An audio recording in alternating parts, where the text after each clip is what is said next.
అలా attorney general north Texas స్టేట్లో ఏమేమైతే private కంపెనీలు ఉన్నాయో ఎవరెవరైతే ఫ్రాడ్ చేస్తున్నారో వాళ్ళ మీద ఇన్వెస్టిగేషన్కి ఆర్డర్ చేశారనమాట. సో దానికి సంబంధించిన డీటెయిల్స్ అన్ని ఈ వీడియోలో చూద్దాం. మీరైతే లాస్ట్ వరకు చూడండి.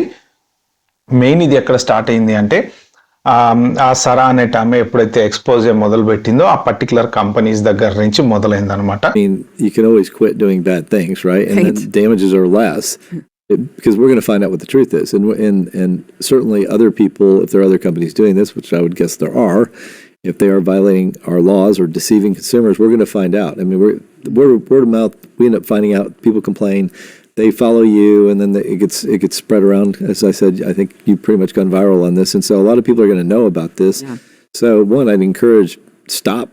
If you're scamming people, stop doing it. Stop lying to people, and operate a legitimate business. Okay, so ఇప్పుడు అంటే ఈయన చెప్పింది ఏంటంటే ఒకవేళ మీరు ఇప్పటి వరకు ఏమైనా చేసినా కానీ ప్రస్తుతానికైతే మీరు స్కామ్లు ఇలాంటివి ఏమైనా చేసి ఉంటే ఆపేసేయండి.